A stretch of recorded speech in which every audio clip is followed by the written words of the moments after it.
First of all, thanks for the class videos you upload for free. You're very welcome.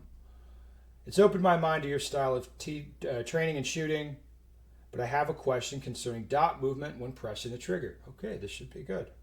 Is there any amount of movement that's allowed when pressing the trigger? Because no matter what I do, hand placement, support hand pressure, etc., the sight ever so slightly moves when I press the trigger. Please help. Okay, so I got to be careful how to answer this. I'll say this. In dry fire, I'm going to strive to not have the sight move. All right, but normal trigger control, again, it's going to look like this. Now you can see there's just a slight movement of the gun. I'm trying to keep it straight. I'm putting a lot of pressure straight back into the trigger. The sight is slightly, I wouldn't say it's perfectly still, but I'm doing my best. So if somebody asks, like, is any movement acceptable in the sight when you're doing dry fire? Well, yes and no, right? Yes and no.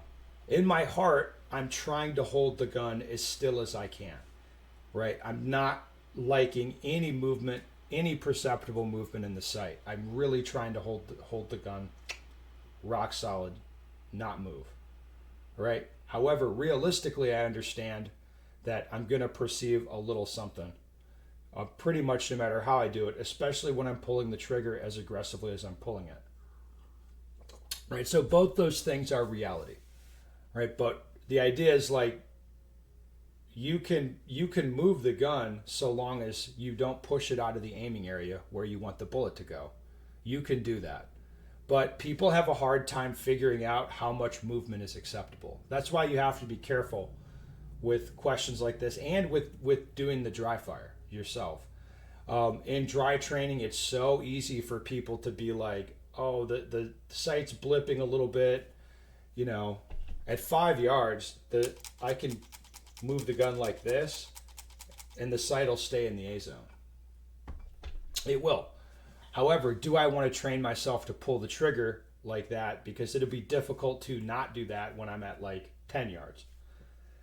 All right. So again, people should be careful with this question. I think that the way to think about it is do your best to not move the gun while you pull the trigger really aggressively.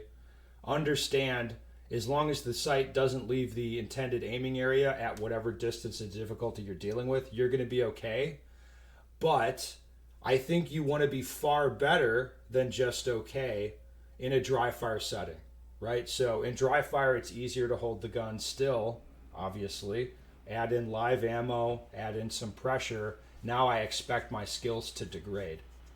So, like, in dry fire, like, I want to set the bar up here where I'm really trying to be perfect, even though it's not really possible, so that I'm still good enough when we're actually using live ammo.